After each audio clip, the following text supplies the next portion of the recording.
Di video ini gue bakalan share, sebenarnya yang namanya hard skill itu apa sih? Dan cara pelajarinya yang bener itu gimana? Karena sebenarnya nggak sulit, cuma lu mesti pelajarinnya dengan mindset yang bener. Dan ada proses belajarnya juga yang bener, yang bisa bikin lu gampang banget pelajarinnya.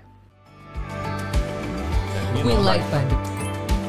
Nah, mulai banyak pertanyaan dari software developer, mulai banyak kegalauan nih dari teman-teman desainer. Kalau gitu gue ngapain dong? Kalau menurut gue, itu malah enak banget. Karena sekarang ada standarnya dari hasil kerja lu. Yang tadinya calon klien bisa bilang ke lu, kalau gitu kasih gue dong project gratis. Kan lumayan buat portfolio lu. Sekarang kita bisa dengan mudah bilang, oh ya kalau misalkan lu cuma nyari untuk hasil yang segitu-segitu aja, ya lu tinggal bayar aja OpenAI. $20 sebulan, sekali subscribe, lu minta dia produce gambar, dah beres tuh. Tapi kalau lu butuh orang yang bisa mikir, yang ngerti soal brand lu, tone lu itu dibentuknya gimana, history dari brand voice lu tuh gimana, let's talk. Nah sekarang kalau menurut gue malah seenak itu. Sama juga kayak software developer. Walaupun ChatGPT, Claude, dan teman-teman lainnya itu bisa ngeluarin kode dengan sinteks yang tepat dan programnya pas ketika dikompil dan di jalan itu beneran bisa running, itu bukan artinya orang yang menerapkan si kode ini, atau mungkin lebih pasnya copy paste kodenya ini, ngerti logiknya itu kenapa dibuatnya seperti itu.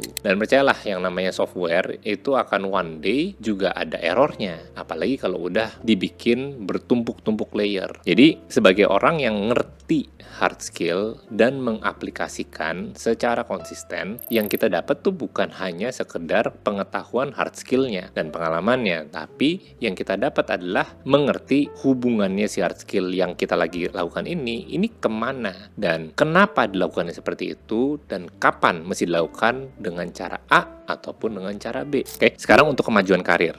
Sebenarnya dulu ya, kemajuan karir itu bahkan dipredikatkan kepada hard skill. Bahkan mungkin 90% hard skill, soft skill nggak terlalu dilihat bahkan. Karena dulu itu zamannya manufacturing, yang dimana kita cuma perlu tahu untuk pengaplikasian sebuah alat. Nah makin kesini, kita kerjaannya kan ada dua ya, misalnya blue collar sama white collar. Nah yang white collar ini itu sebenarnya banyak hal yang sifatnya tuh nggak pure hard skill. Dan makin di stretch lagi ke hari-hari sekarang ini, dimana sekarang informasinya malah makin serem lagi kan, karena ada AI.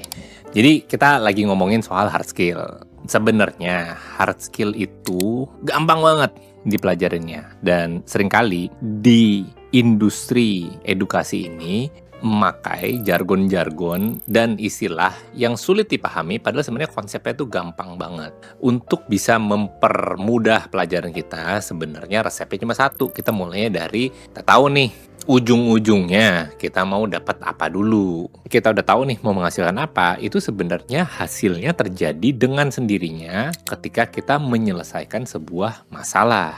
Nah, jadi kita ketika pelajarin sebuah skill ini tadi, sebenarnya masalah apa sih yang mau kita solve supaya dapat hasilnya tadi itu tuh. Oke, contohnya kalau misalkan lo mau dapat, katakanlah sales 1M sebulan misalnya gitu ya, nambah 1M. Nah, untuk dapat itu tadi, dan misalkan skill lo adalah digital marketing, lo bisa mulai pelajarin problemnya apa nih, kenapa sekarang kok belum nyampe penambahan 1M itu tadi, yang nge-stop orang-orang untuk sampai akhirnya beli itu di mana. Dan kalau misalkan ternyata orang-orang lancar-lancar aja kok belinya, bisa jadi ternyata problemnya adalah akuisisi dari orang-orang tersebut yang kurang banyak, di mana itu adalah problem yang berbeda lagi gitu kan. Nah, jadi lu mesti tahu nih sebenarnya problemnya apa, dan untuk bisa menjawab problem itu berarti alat yang gue mesti pakai, perlengkapan yang gue mesti siapin, cara yang mesti gue terapkan itu akan berbeda ketika problemnya pun juga berbeda.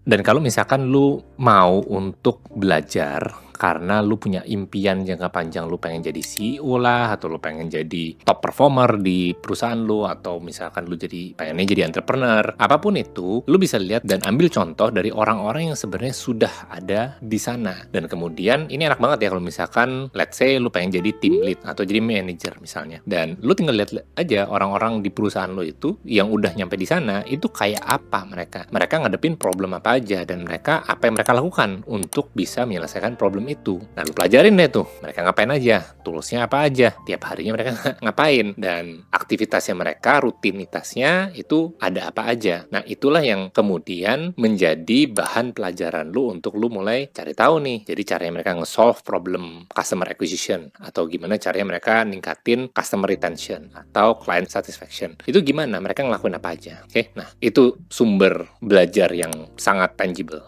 Dan untuk kita bisa tahu sebenarnya kita masih kurang apa, itu nggak ada gunanya untuk kita mikir terlalu panjang, terlalu banyak gitu kan. Seringkali malah kita jadi bingung mesti ngapain gara-gara kita overthinking. Nah, daripada kayak gitu, mendingan ini otak kita sebenarnya udah tahu kok kita bisa ngapain aja, dan dia udah tahu kita pernah ngalamin problem tuh apa aja, kita pernah solve dengan bagaimana aja caranya, dia udah tahu. Jadi yang kita perlu lakuin cuma kita expose aja diri kita ke problem yang baru ini. Itu kan makanya contohnya nih ya, pas gua mimpin tim TikTok, itu juga anak-anak gua itu sebenarnya ada jadwal untuk mereka onboarding, orientasi lah. Nah, itu jadwalnya itu udah dirancang dengan sedemikian rupa sama tim HR sama tim training untuk bisa pengetahuan tentang bisnis TikTok minggu pertama. Terus habis itu pengetahuan soal produk iklan minggu kedua. Minggu ketiga adalah untuk bisa praktis. Kalau gua kagak ada ceritanya kayak gitu. Lu masuk hari ini, besok lu ketemu klien. Lu nggak akan ngerti itu pelajaran semua apa kalau lu kagak punya konteksnya. Kecuali lu datang dari industri yang sama ya, lu pernah ngadepin klien,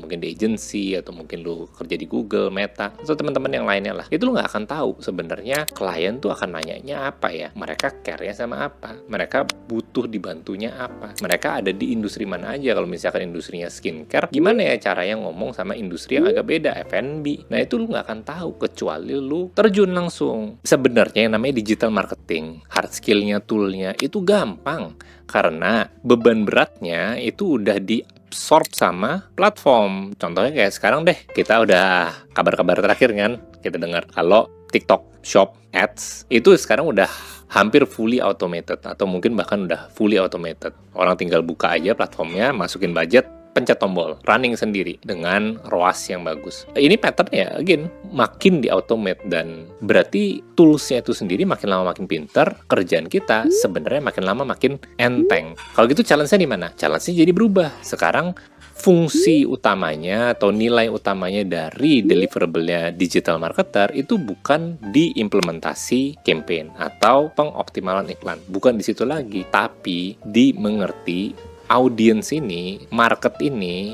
behavior gimana, mereka care-nya sama apa, mereka akan tertrigger kalau ngeliat apa, ngertiin itu, mindset-nya customer, gimana cara milah-milahnya, mendefinisikan market, de-risking market, itu fungsinya. Jadi biarin aja nih otak lo tuh dapat masukan, dapat data aja gitu kan, dan kita akan jadi jauh lebih gampang untuk belajarnya pas kita tadi udah tahu ujungnya itu bakalan seperti apa. Nah, ujungnya itu adalah di customernya. Jadi kita sekarang dapat konteksnya kenapa kita mesti pelajarin skill A, kenapa kita mesti tahu produk B, dan kenapa kita mesti ngerti soal gimana caranya objection handling C, karena kita udah pernah ngeliat sendiri dan kita tahu rasanya, dan kemudian kita tahu seberapa seringnya muncul, gimana bentuknya, dan gue bisa ngapain untuk bisa ngehandle semua problem itu tadi. Jadi hard skill itu mesti dilihat sebagai alat saja sebenarnya. Kalau misalkan kita udah tahu nih sebenarnya ini loh problemnya, dan untuk nyelesain problem ini lu mesti punya skill A, B, C, D. Nah, kalau udah tahu kayak gitu kan enak ya, jadi termotivasi untuk bisa, oke, kalau gitu gue pelajarin deh A, dan kemudian gue bisa tahu juga pas gue udah menguasai A itu bentuknya kayak apa, gue bisa ngapain kalau gitu. Tapi semuanya itu diawali dengan sebenarnya gue mau ngapain sini, problem apa yang sebenarnya gue hadapin, gimana cara mecahinnya, dan kalau gitu gue mesti punya skill apa aja yang bisa menunjang gue untuk bisa mecahin problem itu. Nah, jadi tahu soal cara menganalisa, keluarin rumus, some ifs, some products, segala macam, itu hard skill. Tapi yang lebih berharga adalah ketika lu sudah menerapkan itu berulang-ulang di berbagai macam kondisi, lu jadi tahu sebenarnya kenapa tepat untuk melakukan hal itu, dan kenapa di kondisi yang lain kita mesti pakai tools yang berbeda. Nah, jadi intangibles ini tadi nih yang hanya bisa didapat kalau kita punya experience. Awal mulanya sih dari hard skill, tapi nilai terbesarnya adalah ketika kita mengalami sendiri, punya pengalaman atas implementasi kita, dan knowledge itu tuh yang sebenarnya mahal.